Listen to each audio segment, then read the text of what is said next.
सबसे पहले हम लोग एक्सरसाइज 1 के डिस्कशन से स्टार्ट कर रहे हैं.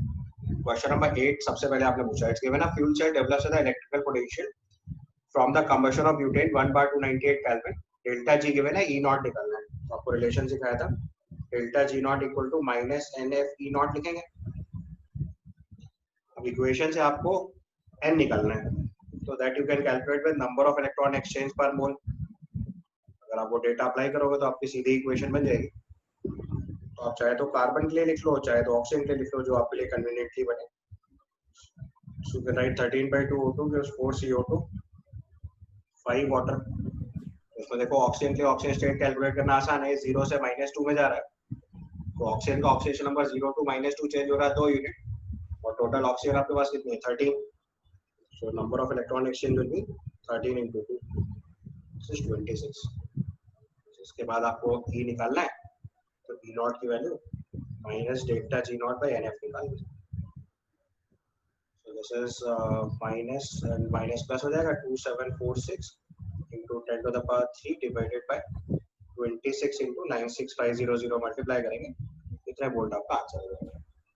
अब एक बार चेक करके देख लीजिए, कुछ प्रॉब्लम हो तो बताइए. 1.09 आता है. तो सॉल्व होके 0.09 आ रहा है. 1.09 आंसर मैच कर रहा है. परफेक्ट. बाकी लोग चेक कर लीजिए एक बार जल्दी से. इसमें केवल नंबर ऑफ इलेक्ट्रॉन एक्सचेंज निकालना मेन टेक्निक था. वो आप चाहो तो कार्बन से निकालो, चाहे तो ऑक्सीजन से निकालो, बिकॉज जितना इलेक्ट्रॉन गेन होगा एक्जेक्टली उतना ही लॉस होगा. So number of electron gain will be equal to number of electron loss, that number will be always same. तो जो आप कन्वीनियंटली निकाल सकते हैं वो निकालिए. तो जैसे ऑक्सीजन का ऑक्सीजन स्टेट 0 to -2 आपको सबसे आसानी से समझ आ रहा है, तो चेंज इन ऑक्सीजन स्टेट पर मॉलिक्यूल या पर एटम निकालते हैं, जो कि पर बोल निकाला जाता है. तो ऑक्सीजन का ऑक्सीजन स्टेट 0 to -2 चेंज हो रहा है, so that changes 2 units, और टोटल ऑक्सीजन कितने हैं 13/2 into 2, that is 13. तो एक ऑक्सीजन के लिए चेंज 2 है, तो 13 ऑक्सीजन के लिए चेंज हो जाएगा 26. Delta G equal to minus n F E nought apply करके आंसर निकाल दीजिए. ठीक है. इसके बाद आपने क्वेश्चन नंबर 6 भी पूछा होगा. 6 तो शायद मैं पहले बता चुका हूँ. Yes sir. 6 तो हो गया. 8th के बाद ये next question you asked is question number 10. Question number 10 में देखो, ये कॉन्सेंट्रेशन सेल है. इसमें एक करेक्शन करना होगा, पता नहीं आपके पैकेज में था कि नहीं था. ऑप्शन सी आपको 0 वोल्ट कर लेना है. अगर आपके पास करेक्टेड कॉपी है तो ठीक है, अदरवाइज इसमें करेक्शन कर लीजिए. क्वेश्चन नंबर 10 में आप ध्यान से देखो तो लेफ्ट हैंड साइड में भी हाइड्रोजन इलेक्ट्रोड लगा है, राइट हैंड साइड में भी हाइड्रोजन इलेक्ट्रोड लगा है. So it is like a concentration cell for you.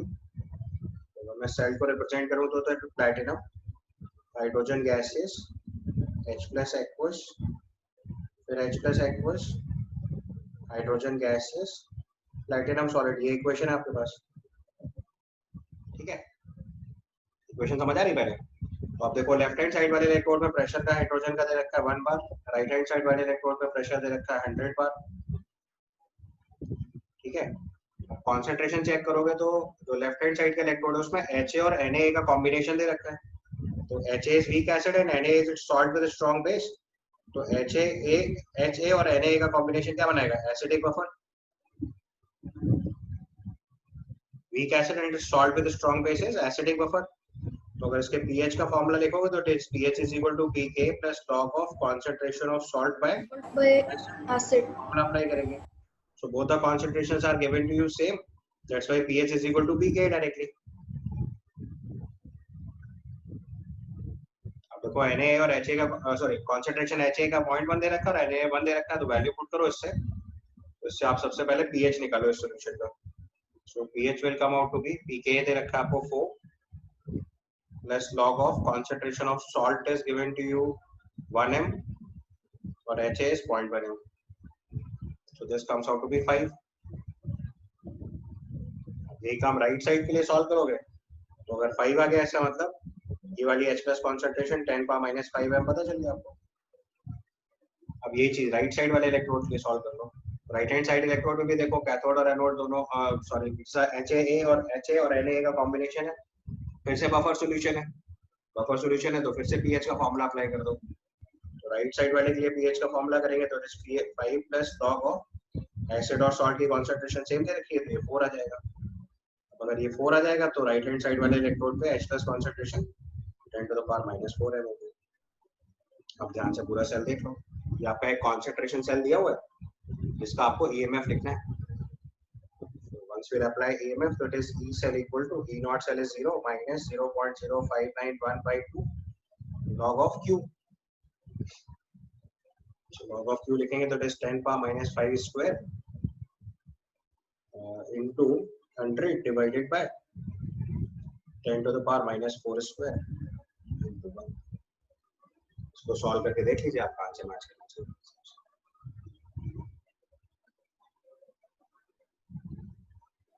ठीक है, एक बार फटाफट चेक करिए. क्वेश्चन नंबर 17 के लिए आपको बताया था कि स्पैरिंगली सॉल्युबल सॉल्ट के लिए जो मोलर कंडक्टिविटी होती है वो molar conductivity at infinite dilution होती है, और इक्विवेलेंट कंडक्टेंस जो होता है that is molar conductance upon n factor. ये रिलेशन होता है. तो बेरियम सल्फेट का एन फैक्टर 2 आएगा तो मोलर कंडक्टेंस अगर निकालेंगे तो 1.53 into 2 हो जाएगा. This is ohm inverse centimetre square mole inverse. और फिर हमें बताया था आपको फॉर्मूला कि lambda m equal to kappa into 1000 by solubility लगा देते हैं.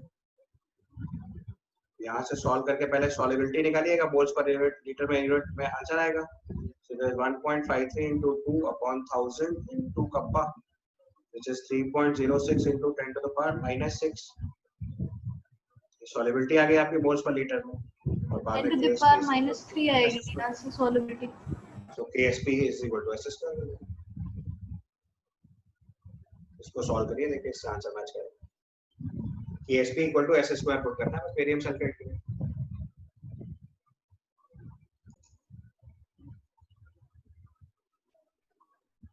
Next is question number 18. तो 18 में देखो आपको इसका E नॉट दे रखा है 1.1 वोल्ट, इक्विलिब्रियम कांस्टेंट पूछा है. तो मैंने आपको रिलेशन सिखाया था इसका, डायरेक्ट चाहो तो वो रिलेशन अप्लाई कर दो या डेल्टा जी से रिलेट कर दो. आपको दो इक्वेशन सिखाई थी, एक delta G not equal to minus NF E not, और दूसरा रिलेशन सिखाया था delta G not equal to minus RT ln of K equilibrium. इन दोनों रिलेशंस को अगर इक्वेट कर दें हम लोग तो यहाँ से E नॉट की वैल्यू आ जाएगी RT by NF into ln of K equilibrium. और फिर इसको बोला था कि 2.303 RT by F की जो वैल्यू होती है वो 0.059 हो जाती है into 1 upon n log of K equilibrium. ऐसा लिख लो, इसको रिप्लेस कर दो तो ये आ जाएगा 0.0591 by n log of K equilibrium. Cell का n2 आएगा, log of K इक्विलिब्रियम से आप ऑर्डर निकाल सकते हो, पावर निकल आएगा. तो log of K equilibrium will come out to be 1.1 into 2 divided by 0.0591.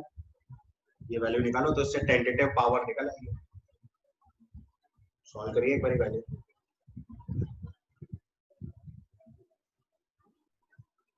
One point one into 2 divided by 0.0591 करो.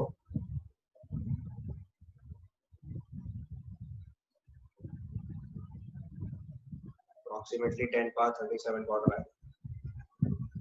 वैल्यू क्लोज टू 37 आएगी. K equilibrium of the order 10 power 37 हो जाएगा. तो log of 10 power 37 will be close to 37. ठीक है. 18th के बाद next question you ask is 21. 18 clear है ना?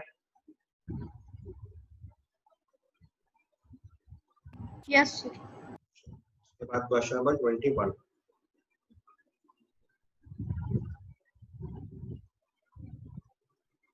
में देखो लिखा है copper plus is unstable in the solution undergo simultaneous oxidation and reduction as the given equation. तो एक डिस्प्रोपोर्शनल रिएक्शन दे रखी है. Choose the correct E nought for the above reaction. और आपको E nought of copper 2 + 2 copper दिया हुआ है और कॉपर 2 + 2 कॉपर प्लस दिया हुआ है. तो उसमें थोड़ा सा आपको ट्रिक अप्लाई करनी पड़ेगी. आपको जो सेल इक्वेशन दे रखी है 21 में that is copper plus 2 copper plus gives copper 2 plus 10 copper. तो अगर हम इसको एनोड और कैथोड के हिसाब से दो पार्ट में ब्रेक करके लिखें तो एनोड पे लिखेंगे ऑक्सीडेशन, तो कॉपर प्लस से कॉपर 2 प्लस प्लस इलेक्ट्रॉन हो गया, और कैथोड पे इसका रिडक्शन लिखेंगे तो it is copper plus plus electron gives copper solid. तो अगर इसका E नॉट से लिखना होगा तो will write E nought RHS minus LHS So E naught of copper plus 2 copper minus E naught of copper 2 plus 2 copper plus, ये result लिखेंगे।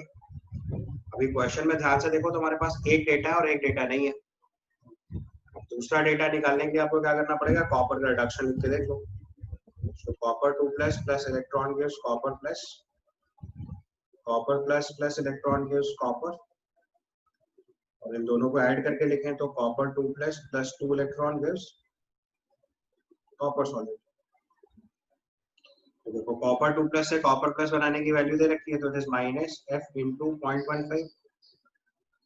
Copper plus से कॉपर बनाने की वैल्यू आपको निकालनी है, तो इट इज माइनस fx, ये वैल्यू आपको चाहिए।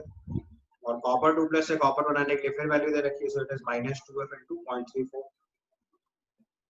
इक्वेशन नंबर 1 और 2 अगर ऐड करेंगे तो इक्वेशन नंबर जाएगी। मैंने वैल्यूज इंटरचेंज कर दी थी इसलिए गड़बड़ हो गई। यहाँ से वैल्यू पुट करके आपको कॉपर 2 plus 2 कॉपर ये वाली वैल्यू निकल आएगी। ध्यान से देखो सॉल्व करके आपको ये वैल्यू पता चल जाएगी इस वाले एक्सप्रेशन से। बस E naught RHS minus LHS करिएगा, आपका आंसर हो जाएगा। आगे solve. Yes sir. Then you are question, next question is 31 30 30 से पहले किसी और क्वेश्चन पूछना है? 23 is also there. So question number 23 देखिए next is question number 23 में लिखा है zinc gives hydrogen with H2SO4 and HCl but not with HNO3 because, तो देखो अगर कोई भी मेटल हाइड्रोजन गैस लिबरेट नहीं कर पा रहा है, इसका मतलब उसका फर्दर ऑक्सीडेशन होता है। यहाँ पे HNO3 जो है वो स्ट्रॉन्ग ऑक्सीडाइजिंग एजेंट होता है। So HNO3 ऑक्सीडाइजिंग एजेंट है और जिंक का बिहेवियर रिड्यूसिंग एजेंट वाला होता है, तो दोनों बिहेवियर एक साथ अप्लाई करेंगे। तो zinc is reducing agent, HNO3 is oxidising agent. देखो ऐसा कुछ ऑप्शन होता है। NO3 माइनस और हाइड्रोनियम आयन का तो कोई, उसमें एक्चुअली में हाइड्रोजन गैस तब लिबरेट होगी जब एनाइन जो बन रहा है Cl- या सल्फेट आयन, उसकी कोई ऑक्सीडेशन या रिडक्शन प्रॉपर्टी ना हो। यहाँ पे HNO3 क्या अपनी ऑक्सीडाइजिंग प्रॉपर्टी कैरी कर रहा है, तो हाइड्रोजन बनने ही नहीं देगा। ठीक है, जैसे जिंक की रिएक्शन, अभी इलेक्ट्रोकेमिकल चीज बताऊंगा तो और क्लियर हो जाएगा आपको। अगर जिंक की रिएक्शन H2SO4 से हो रही है तो जिंक सल्फेट बन जा रहा है और साथ में हाइड्रोजन गैस लिबरेट हो जा रही है, बट HNO3 के केस में ऐसा नहीं होता। अभी नॉर्मली में पढ़ेंगे हम लोग, HNO3 स्ट्रॉन्ग ऑक्सीडाइजिंग एजेंट, तो केवल HNO3 जो है वो केवल मैग्नीज और मैग्नीशियम के साथ हाइड्रोजन लिबरेट करता है, हर एक के साथ नहीं कर पाता। ठीक है, तो नाइट्रोनियम आयन जो है NO3 माइनस से अच्छा ऑक्सीडाइजिंग एजेंट है, इसका मतलब पहले रिड्यूस होगा इन प्रेफरेंस टू हाइड्रोनियम आयन। अच्छा यस भाई प्रोसेस क्या हो रहा है, अगर केवल रेडॉक्स के रिएक्शन से समझ लो तो आपको समझ आ जाएगा। मतलब अगर आप एनॉर्मली का कांसेप्ट नहीं भी जानते तो भी समझ आएगा। जब हाइड्रोजन कब बनेगी, जब H+ इलेक्ट्रॉन गेन करके हाइड्रोजन बने, इसी प्रोसेस से तो हाइड्रोजन बनेगा। Yes sir. बट हम देख रहे हैं कि हाइड्रोजन नहीं बन रहा है, उसका मतलब जो नाइट्रेट आयन है वो स्ट्रॉन्ग ऑक्सीडाइजिंग एजेंट तरह काम कर रहा है, या NO2 कन्वर्ट हो रहा होगा। Yes sir. ये रिएक्शन प्रेफर हो रही है और ये नहीं प्रेफर हो रही, इसलिए हाइड्रोजन लिबरेट नहीं हो रही। जिन केसेस में यहाँ पे ऐसे एनायन है जो ऑक्सीडाइज या रिड्यूस नहीं हो रहे आसानी से, वो हाइड्रोजन गैस को प्रेफर करते हैं। तो HCl और H2SO4 में Cl- और सल्फेट आयन का बहुत रोल नहीं होता ऑक्सीडेशन पावर, इसलिए आसानी से हाइड्रोजन गैस लिबरेट होती है। ठीक है, इसके बाद next question is question number 30। 30 तो क्लिक करना चाहिए था, मैंने लास्ट क्लास में आपको metal metal insoluble salt anion electrode पढ़ाया था, बस उसी से रिलेट कर देना इस इक्वेशन को। क्वेश्चन नंबर 30 में metal metal insoluble salt anion electrode वाला प्रोसेस लगा दो। तो यहाँ पे लिखा हुआ ना AgCl plus electron gives Ag solid plus Cl minus, ये आपके लिए कौन सा इलेक्ट्रोड है, metal metal insoluble salt anion electrode. तो मैंने आपको इसकी वैल्यू बताई थी, इसका E नॉट क्या था, E nought of Ag plus 2 Ag plus 0.0591 log Ksp। इस वैल्यू पुट करिए, यहाँ से सॉल्युबिलिटी प्रोडक्ट निकल आएगा। E नॉट की वैल्यू आपको 0.22 दे रखी है, ये वैल्यू 0.8 दे रखी है, प्लस 0.0591 log Ksp। यहाँ से सॉल्युबिलिटी प्रोडक्ट निकालेंगे। सॉल्विंग है इसके बाद तो सो 0.22 में से 0.8 सब्ट्रैक्ट करो पहले, डिवाइडेड बाय 0.0591 कर लो, that comes out to be approximately -9.8 I think. पहले यहाँ तक पहुँच जाएंगे, इतना पहले करके देख लो। तो आगे की बात बताओ, एक बार इस स्टेप तक पहुंचिए आप।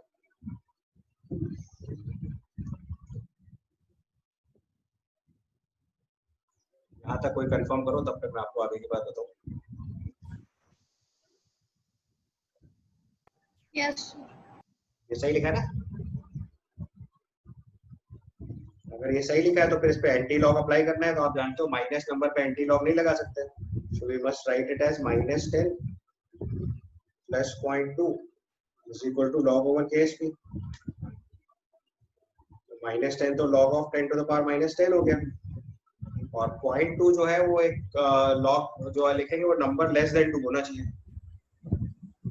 log 2 इज 0.3, 6 तो 0.2 जो है वो लॉग लिखेंगे ऐसे नंबर का जो 2 से छोटा नंबर हो। तो नीचे देखो जो 5 ले ऑप्शन लेते हैं 1.6 1.5 ऑप्शन के हिसाब से 5 1.6 यूज कर लो, 1.5 1.6 यूज कर लो, 1.5 लिख लो। 1.5 1.6 कुछ भी हो, 2 से नीचे का नंबर लिखना, बिकॉज एग्जैक्ट वैल्यू तो केवल एंटी लॉग टेबल देख के लिखी जा सकती है। बस यहाँ से कंपेयर करोगे तो KSP की वैल्यू 1.5 × 10 टू द पावर -10 है। तो पावर -10 होगा, इससे पता चलेगा ऑप्शन बी या सी में से कोई एक आएगा।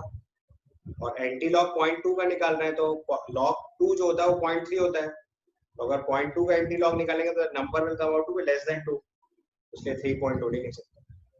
इसलिए इस क्वेश्चन में देखो लॉग की वैल्यू नहीं दी है, तब भी हम सही आंसर निकाल सकते हैं। अगर सॉल्विंग प्रॉब्लम था तो देख लो, बहुत अच्छा सवाल है। और अगर आपको कॉन्सेप्ट नहीं याद आ पा रहा है तो फिर आपको metal metal insoluble salt and ion electrode वाला कॉन्सेप्ट चेक करना है पड़ेगा।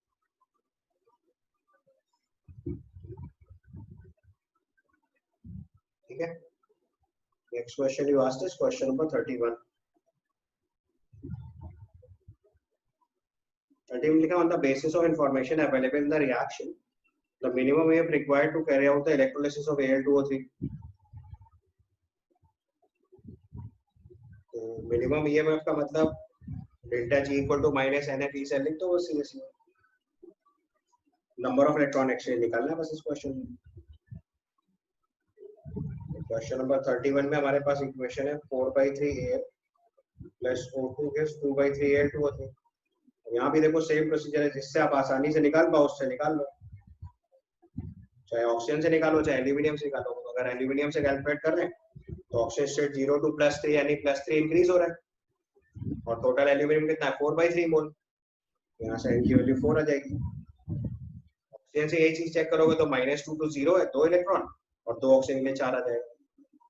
चेंज इन ऑक्सीजन स्टेट पर मोल लिखा जाता है पूरा प्रोसेस, उसका n वैल्यू 4 आ जाएगी, तो उसके बाद सीधा इक्वेशन लगाना है delta G equal to -NFE, solve कर लीजिएगा। तो यहाँ से E की वैल्यू लिखेंगे तो 827 × 10 to the power 3/4 × 96500 coulomb apply कर देंगे, तब वोल्ट आपका आ जाएगा।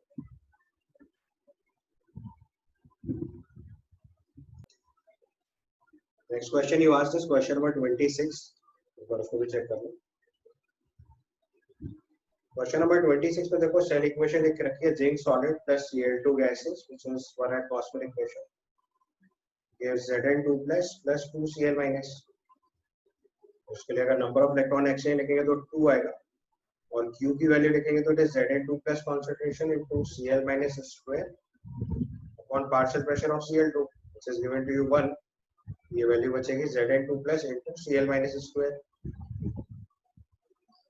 इसका अगर E सेल लिखेंगे तो E नॉट सेल तो दे रखा है 2.12 minus 0.0591/2 log of active mass of Zn2 plus into Cl minus square।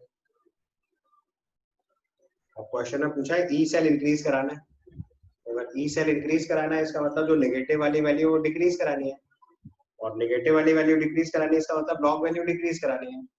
तो लॉग वैल्यू कैसे डिक्रीज होगी, जब concentration of zinc and Cl minus decrease करा दो।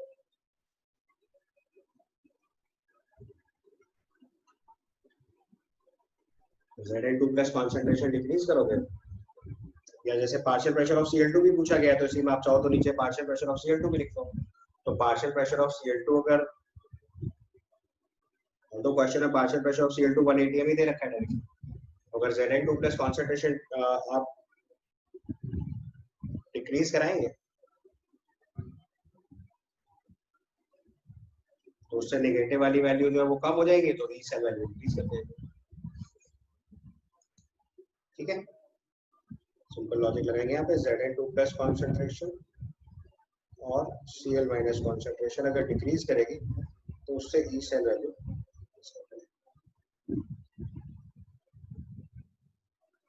ठीक है, इसके बाद next question you asked is 33।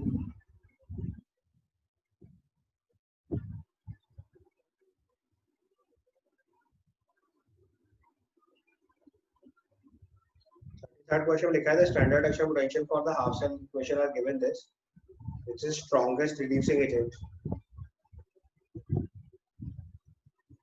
देखो वैसे तो इलेक्ट्रोकेमिकल सीरीज का क्वेश्चन अभी आप छोड़ दो, अदरवाइज करना है तो आपको सिंपल तरीके से देखना है कि ऐसा सब्सटेंस ढूंढना है रिड्यूसिंग एजेंट का मतलब जिसका ऑक्सीडेशन आसानी से फेवर हो, और ऑक्सीडेशन आसानी से फेवर हो इसका मतलब उसका हमें एनोड बनाना पड़ेगा, क्योंकि एनोड पे ऑक्सीडेशन होता है। और अगर एनोड बनाना पड़ेगा तो ई नॉट सेल क्या लिखेंगे, E not RHS minus LHS, right. उसका ई नॉट एलएचएस में अप्लाई करोगे वो वैल्यू अगर हमारी जितनी कम होगी ई सेल उतना ज्यादा पॉजिटिव आने के चांस हो जाएंगे, और अगर सेल फिजिबल होगा तो उसका मतलब ऑक्सीडेशन फेवर करेगा। तो उसमें हमें ऐसा सब्सटेंस लेना है जिसके लिए एनोड बनाना फेवरेबल हो।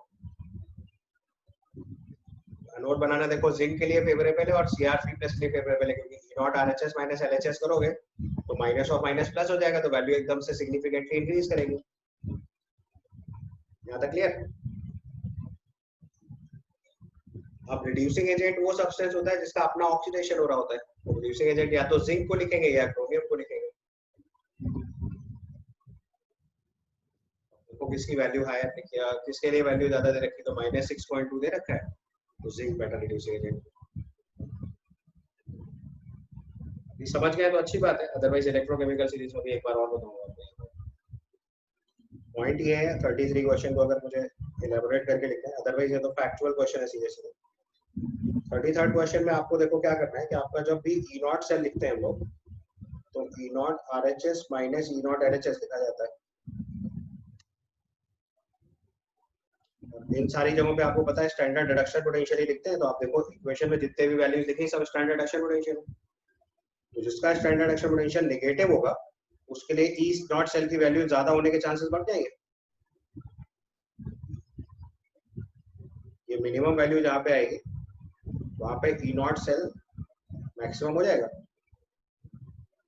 यानी उस रिएक्शन के फीजिबल होने के चांसेस सबसे ज्यादा हो जाएंगे। तो जिंक और क्रोमियम में नेगेटिव आ रहा है और जिंक की वैल्यू ज्यादा नेगेटिव है, तो उसका मतलब उसका ई नॉट सेल ज्यादा पॉजिटिव वैल्यू बनेगा। तो उसमें स्ट्रॉन्गेस्ट रिड्यूसिंग एजेंट अगर लिखेंगे तो जिंक हो जाएगा।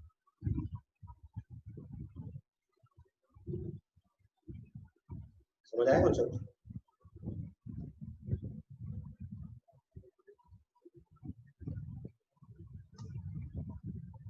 अदरवाइज रूल से सीखना है तो वो भी हम इलेक्ट्रोकेमिस्ट्री में रूल्स लिखेंगे, तब आप फटाफट करिए।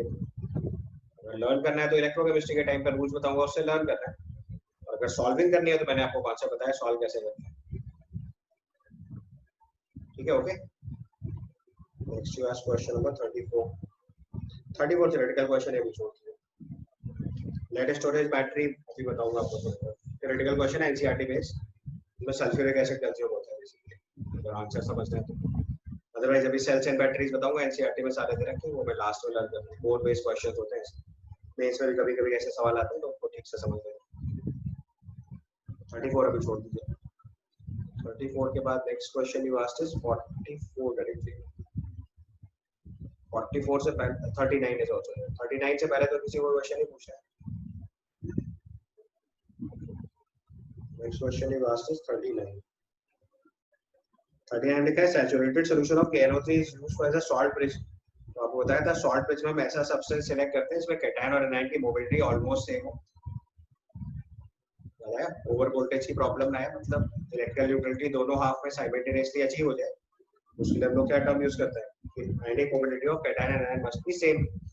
पोटेशियम नाइट्रेट में K+ और नाइट्रेट आयन की वेलोसिटी ऑलमोस्ट सेम आएगी, तो इक्वल चार्ज कैरियर है, कैटायन पे भी प्लस चार्ज है, एनायन पे भी -1 चार्ज, तो चार्ज कैरियर सेम है। और अगर उनकी वेलोसिटी सेम हो जाएगी तो उसका मतलब उनकी आयनिक मोबिलिटी सेम हो जाएगी, तो दोनों हाफ में इलेक्ट्रिकल न्यूट्रलिटी साइमल्टेनियसली अचीव हो जाएगी। दैट्स व्हाई KNO3 हम लोग कॉमनली सॉल्ट बेस में यूज करते हैं. KCl KNO3 अगर मैंने सबके लिए कॉमन रूल आपको बताया. The rule is ionic mobility almost same होनी चाहिए. 37 क्वेश्चन छोड़ दीजिए. ये भी आपका इलेक्ट्रोकेमिकल सीरीज है. ये आपको अगले लेक्चर में बताऊंगा. After this you ask question number 44.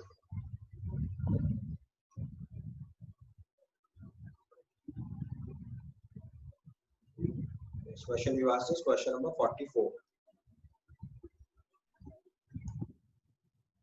44 से पहले तो नहीं बताना. 44 में देखो लिखा हुआ है half cell equation is given. pH2 दे रखा है. उस पे आपको इसका ऑक्सीडेशन पोटेंशियल बताना है. तो जो इक्वेशन लिखी है उसी को देख लो आप. तो लॉस ऑफ इलेक्ट्रॉन से इक्वेशन लिखा है मतलब ये ऑक्सीडेशन पोटेंशियल ही दे रखा है.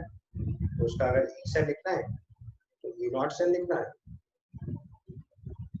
इसकी अगर ई वैल्यू चाहिए मुझे तो E equal to E nought minus 0.0591 by n log of Q. Log of Q में देखो बाकी किसी सब्सटेंस की कॉन्सेंट्रेशन दे ही रखी है तो उसको हम लोग एक्टिव मास कांस्टेंट मान लेते हैं.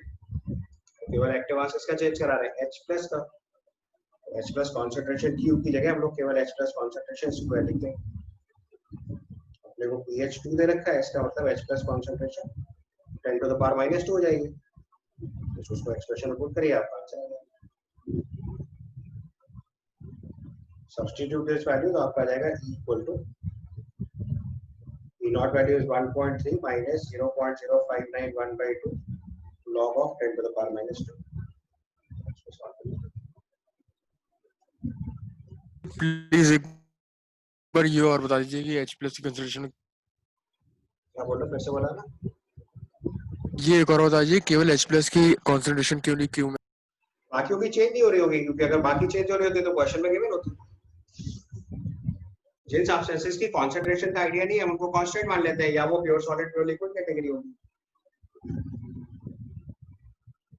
Okay sir. ठीक है. Yes sir yes sir. 44 के बाद next question you asked is 48.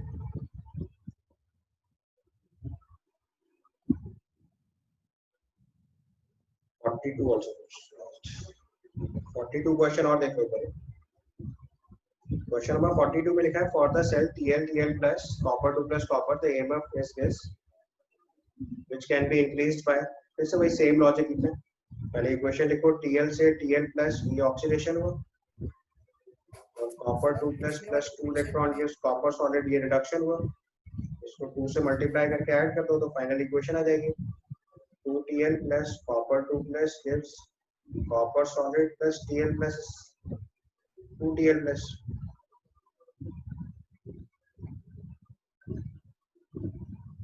यहाँ से इसका E सेल लिखेंगे E nought cell minus 0.0591 by n log of TL plus concentration square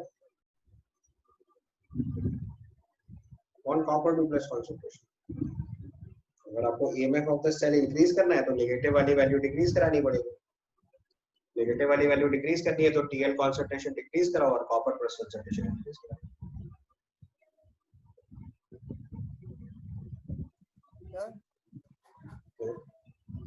temperature increase करेंगे तो 0.0591 वाला फैक्टर जो है वो भी यहाँ पे हम लोग 0.0591 वाली वैल्यू लिखी हुई है. ये वाला टर्म जो लिखते हैं this is 2.303 RT by NF होता है. जैसे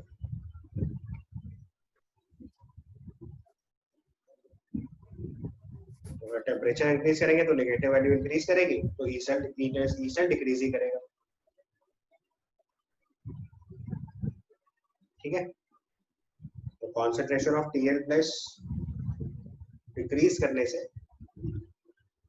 या कॉपर 2 प्लस इंक्रीज करने से काम बनेगा तो ए आंसर है. कॉपर प्लस इंक्रीज करोगे तो 1 अपॉन कॉपर प्लस की वैल्यू जो कम हो जाएगी. लॉग की वैल्यू डिक्रीज करेगी तो ओवरऑल वैल्यू इंक्रीज करेगी. ठीक है. After this you ask question number 46. 46 के पहले तो नहीं बताना कोई. हेलो सर आपको आवाज आ रही है मेरी सर.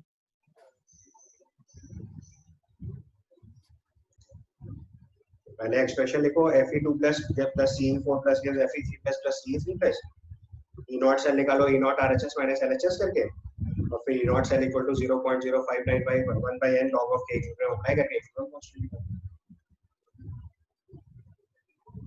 ठीक है,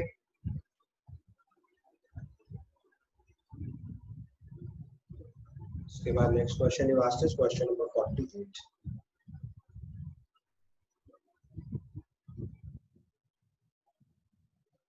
क्वेश्चन थोड़ा अच्छा सवाल है, इसको ध्यान से पढ़ो, पहले क्वेश्चन देखो एक बार, just go through the question carefully. 48 is a good question, plus का लैंग्वेज थोड़ा टेक्निकल है, आप एक बार पढ़ो, इस तरह की लैंग्वेज बहुत इंपॉर्टेंट होती है।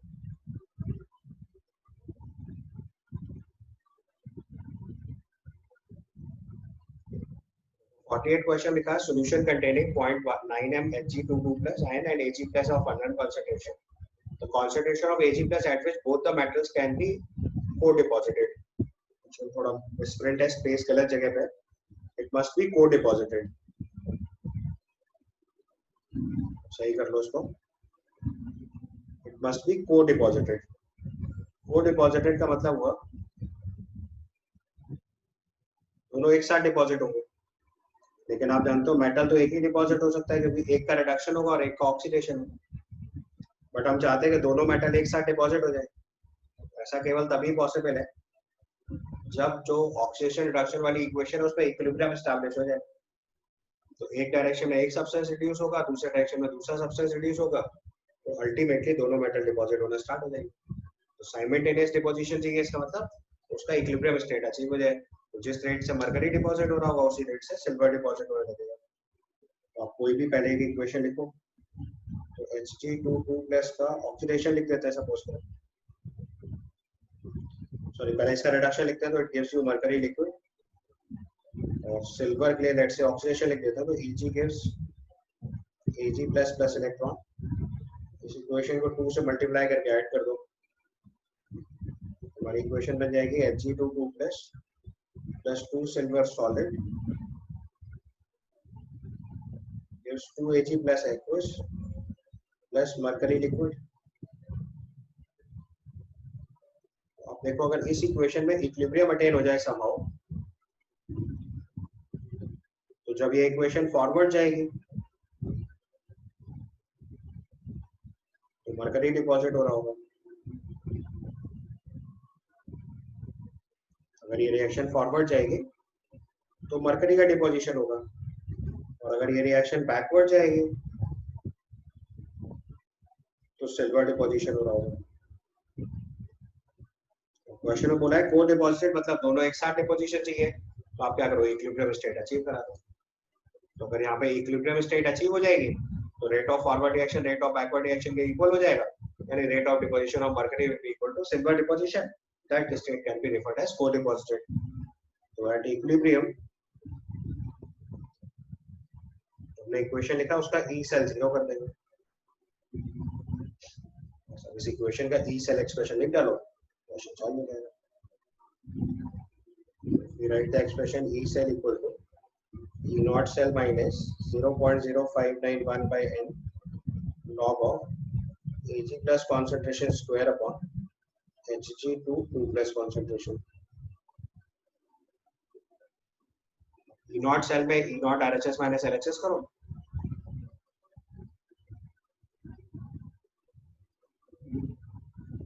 ये 0 हो गया।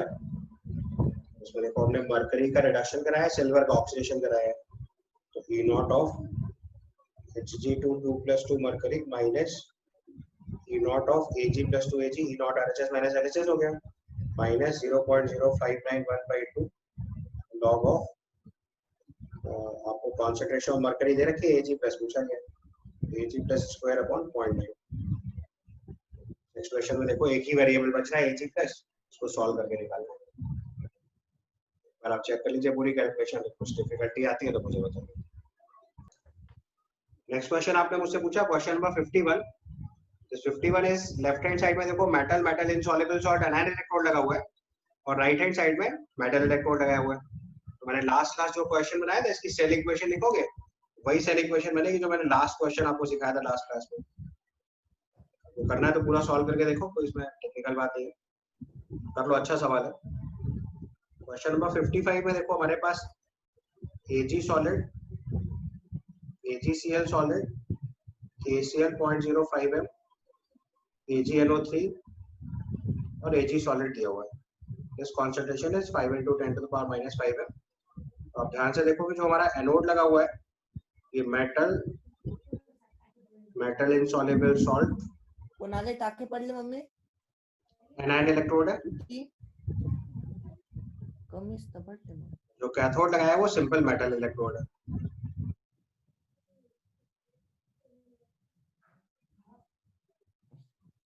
ये क्वेश्चन है आपके लिए। तो आपसे पूछा गया इस सेल का EMF of the cell given है आपको और उसका केएसपी रिपोर्ट करना है।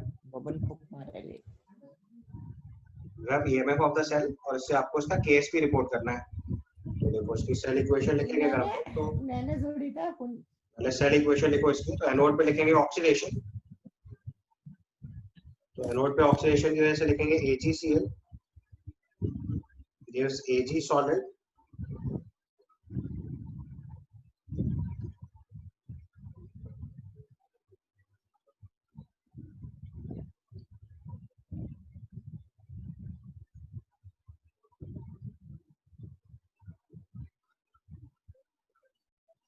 उल्टा लिखना पड़ेगा। ऑक्सीडेशन लिखना आपको तो लिखेंगे Ag solid plus Cl minus aqueous gives AgCl solid plus electron। देखिए सबसे पहले एनोड पे ऑक्सीडेशन रिपोर्ट करेंगे और कैथोड पे रिडक्शन लिखेंगे तो Ag plus electron gives Ag solid। दोनों इक्वेशंस को ऐड कर दो, ये आ जाएगा Ag plus aqueous plus Cl minus aqueous gives AgCl solid।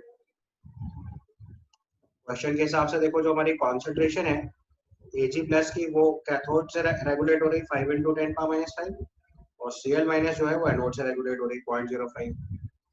यहाँ से n की वैल्यू 1 हो गई और Q की वैल्यू लिखेंगे तो आएगा Ag plus into Cl minus concentration, तो that comes out to be 2.5 × 10⁻⁶। Calculation check कर लीजिए आप। ये Q हो गया।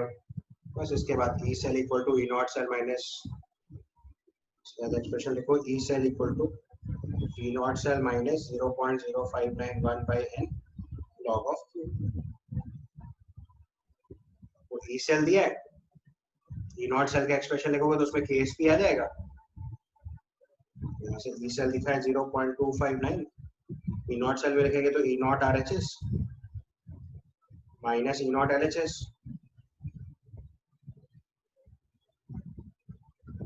आपका E नॉट हो गया माइनस 0.0591 log ऑफ Q। ये टर्म कट जाएगा। यहाँ से KSP is the only variable जो सॉल्व हो गया है। प्रॉपर्ली एक बार कैलकुलेशन करके चेक कर लो, डिफिकल्टी हो तो बताओ।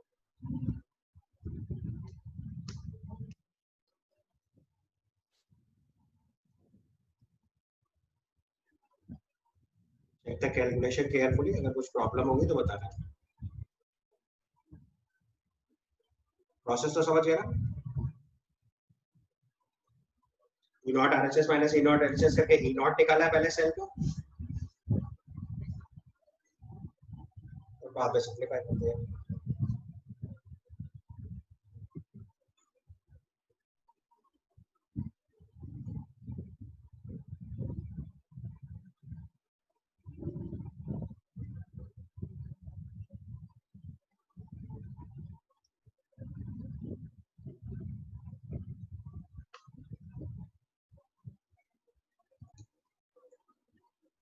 इस क्वेश्चन में जब हम Q यूज करेंगे तो सेल इक्वेशन देखो AgCl राइट साइड में है, तो आपको Q की जगह 1/Ag plus into Cl minus use करना पड़ेगा। तो वैल्यू 1/2.5 इंटू 10⁻⁶ आएगी। आप करिएगा सही से, समझ गया ना प्रोसेस। AgCl सॉलिड है, Q की वैल्यू लिखेंगे 1/Ag plus into Cl minus, तो हमारी वैल्यू आ जाएगी 1/2.5 इंटू 10⁻⁶।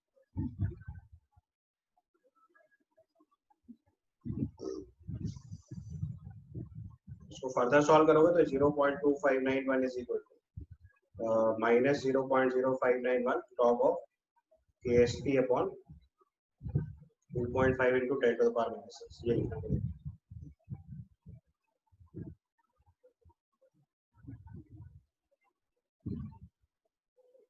इसको थोड़ा सिंप्लीफाई करिए और KSP की वैल्यू निकाल बताइए।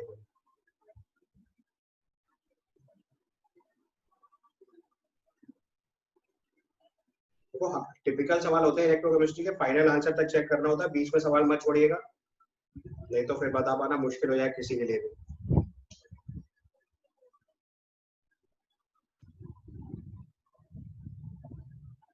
कुछ नहीं सॉल्व हो पा रहा है तो बताइए, मैं आपको आइडिया दूं। तो आपने इसको डिवाइड करोगे तो ये वैल्यू आएगी अप्रोक्सीमेटली -4.38 समथिंग, और ये वैल्यू होगी log of KSP upon 2.5 into 10 to the power -6। जो -4.38 है इसको हम लोग लिख सकते हैं -5 प्लस 0.62। देखो एंटी लॉग निकालना सीखना है, क्योंकि बहुत सारी जगहों पे एंटी लॉग की वैल्यू नहीं गिवन होती है। कई बार IIT वाले ऐसा डेटा सेट करते हैं कि आपको एंटी लॉग अपने आप निकालना पड़ सकता है। और देखो ऑल्दो 0.62 बहुत परफेक्ट नंबर नहीं है, क्योंकि हम जानते हैं log 5.7 होता है,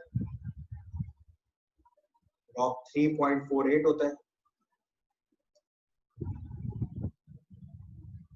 और log 4 की वैल्यू देखेंगे तो 0.6 समथिंग बनेगा, 0.301 होता है। ये 4 से आगे की थोड़ी वैल्यू बनेगी, एग्जैक्ट वैल्यू तो नहीं लिख सकते, बट हमें पता है 4 पॉइंट समथिंग जरूर आएगा। तो आप इसको लिख सकते हैं log ऑफ 4 पॉइंट समथिंग, जो मुझे नहीं पता, into 10 power minus 5 is equal to log of KSP upon 2.5 into 10 to the power -6।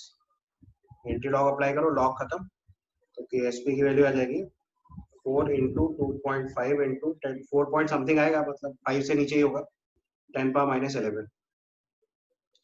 2.4 में मल्टीप्लाई करेंगे तो 10, तो ये अप्रोक्सीमेटली 10 पावर -10 में ऑर्डर आना चाहिए। ऑप्शन देख लीजिए, 10 पावर -10 में अगर कोई आंसर होगा वही नोट कर लेंगे, तो आंसर इसका सी हो जाएगा। तो आपको पूरी कैलकुलेशन करना सीखना है। समझ आ गई प्रोसेस? एंटी लॉग भी निकालना पड़ सकता है, मतलब मुझे इसमें खाली डाउट ये है कि 4 पॉइंट समथिंग आएगा, तो 4 पॉइंट कितना आएगा वो नहीं पता, बस थोड़ा सा 10 पावर -10 से आगे की बात। और चूंकि ऑप्शन ही ऐसा नहीं है इसमें बहुत क्लोज आंसर हो, तो कोई प्रॉब्लम नहीं। ठीक है, next question you asked is question number 55। Sir हाँ बेटा, क्वेश्चन क्वेश्चन नंबर 55 में लिखा है certain electrode standard reaction potential is x has a standard electrode potential of 0.14 volt when measured against a standard saturated calomel electrode. The standard action potential E naught is 0.244 volt versus the standard hydrogen electrode would be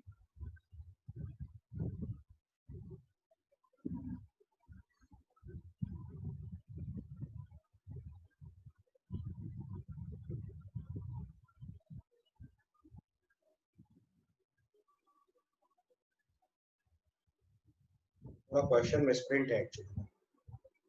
इसमें क्या होना चाहिए कि जो ये 0.244 value दे रखी है ना, ये आपकी स्टैंडर्ड कैलोमल इलेक्ट्रोड का वोल्टेज है, इसको यहाँ लिखो, अदरवाइज तो क्वेश्चन को सॉल्व ही करने के लिए। अब क्वेश्चन करेक्ट कर लो। The question should be a certain electrode reaction potential is x volt has a standard action potential of 0.14 when measured against a saturated calomel electrode, और कैलोमल इलेक्ट्रोड का E naught लिख लो 0.244 volt. फिर question है it's standard action potential versus a standard hydrogen electrode would be. समझ गए भाई? मतलब एक इलेक्ट्रोड है जिसको हमने सैचुरेटेड स्टैंडर्ड कैलोमल इलेक्ट्रोड के साथ वोल्टेज निकाल रहे हैं, तो 0.144 आ रहा है, 0.14 आ रहा है, तो हाइड्रोजन इलेक्ट्रोड के साथ कितना आएगा? तो उसका लॉजिक है हाइड्रोजन इलेक्ट्रोड का इलेक्ट्रोड पोटेंशियल 0 होता है, तो ई सेल जो भी ई सेल लिखेंगे वो E not cell minus E not RHS minus E not LHS कर लो। तो कैलोमल इलेक्ट्रोड के साथ वोल्टेज 0.14 वोल्ट दे रखा है, जबकि कैलोमल इलेक्ट्रोड का वोल्टेज ऑलरेडी कितना है 0.244। तो जो मेटल इलेक्ट्रोड है उसका कैलोमल इलेक्ट्रोड से जो डिफरेंस है वो 0.14 है। समझ में आई बात? हम लोग जब मैंने आपको बताया था कि अगर हम कोई भी सेल कनेक्ट करते हैं एक एनोड और एक कैथोड है, तो जब हम इसका ईएमएफ निकालते हैं तो जो हमें वोल्टेज पता चलता है वो डिफरेंस ऑफ इलेक्ट्रोड पोटेंशियल पता चलता है। जब हमने स्टैंडर्ड हाइड्रोजन इलेक्ट्रोड डिफाइन किया था तो उसका स्टैंडर्ड रिडक्शन पोटेंशियल जो होता है वो 0 होता है, तो जो डिफरेंस आता है वही एक्चुअल वैल्यू होती है। बट जब आप इसे कैलोमल इलेक्ट्रोड के साथ मेजर करेंगे तो डिफरेंस एक्चुअल वैल्यू नहीं होगी, समझ गए? तो इसका स्टैंडर्ड रिडक्शन पोटेंशियल हाइड्रोजन के रिस्पेक्ट में 0.244 है और इसकी वैल्यू आपको दे रखी है लेट्स से x, इन दोनों का जो डिफरेंस है वो 0.14 है। ठीक है,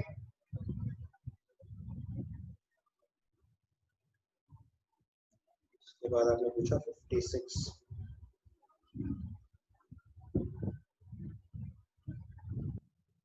क्वेश्चन में करेक्शन कर लेना, जो E0 0.244 वोल्ट दिया हुआ है that is actually of calomel electrode.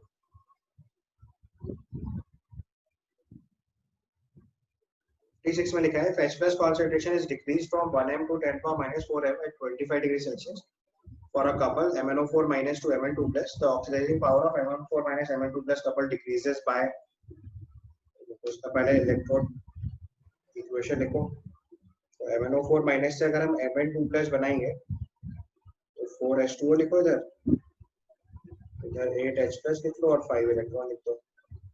ये आपकी सेल इक्वेशन बन गई पहले।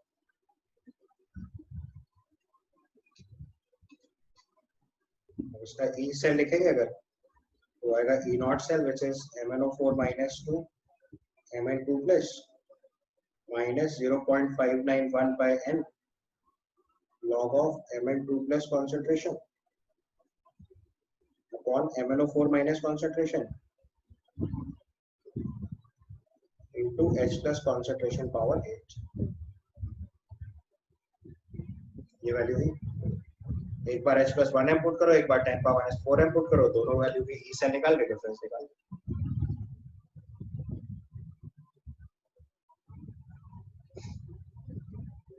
एक बार H plus concentration 1m put करो, उससे E1 निकालो, दूसरी बार H plus concentration 10 power minus 4m put करो, उससे E2 निकालो, दोनों का डिफरेंस कैलकुलेट कर दो।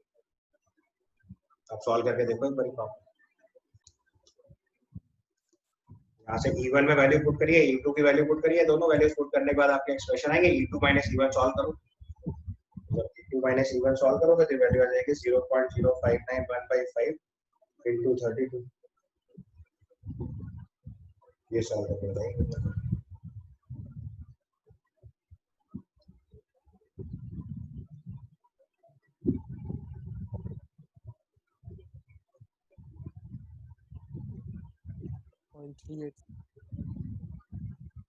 अप्रोक्सीमेटली 0.38 वोल्ट बन जाएगा।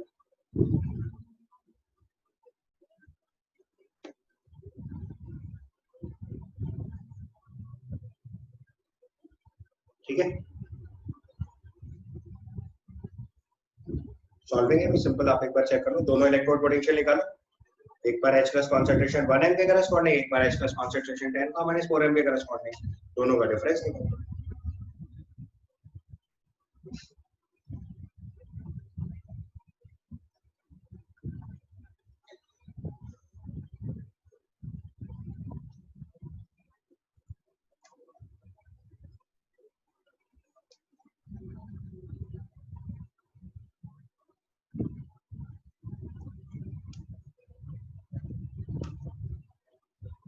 ठीक है, ओके यहाँ तक।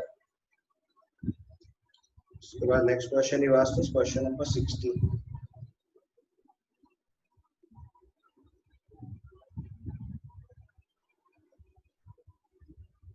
तो 60 के केस में आपको पता है एनोड पे ऑक्सीडेशन होता है, तो Cr3 प्लस से Cr2O7 2 माइनस, ये ऑक्सीडेशन लिखा हुआ है, F2 से F माइनस रिडक्शन लिखा हुआ है, O2 से O2 माइनस भी रिडक्शन लिखा हुआ है, F माइनस से F2 भी ऑक्सीडेशन लिखा है, बट आपको पता है fluorine is strongest oxidising agent, when fluorine is strongest oxidising agent उसका फर्दर ऑक्सीडेशन नहीं कराया जा सकता। ये बस इस क्वेश्चन में ध्यान देना। और क्वेश्चन नंबर 60, होता है anode, oxidation will take place, तो कोई प्रॉब्लम नहीं है। जहाँ जहाँ रिडक्शन है वो तो आप फटाफट रिजेक्ट मार दोगे। ऑक्सीडेशन में भी बस ध्यान रखना है कि जो फ्लोरीन होता है वो स्ट्रॉन्गेस्ट ऑक्सीडाइजिंग एजेंट होता है aqueous medium, strongest oxidising agent in aqueous medium. Strongest oxidising agent है एक्वस मीडियम में, तो उसका फर्दर ऑक्सीडेशन खराब आना पॉसिबल नहीं है, क्योंकि जो स्ट्रॉन्गेस्ट ऑक्सीडाइजिंग एजेंट होता है उसका रिडक्शन नहीं होगा, उसको कोई दूसरा सब्सटेंस ऑक्सीडाइज करा ही नहीं पाएगा। इसलिए अगर हमें एनोड प्रेफर करना है तो हम एनोड ऐसे सब्सटेंस करेंगे जिसका ऑक्सीडेशन हो पाए। फ्लोरीन वाला एनोड नहीं सेलेक्ट करेंगे।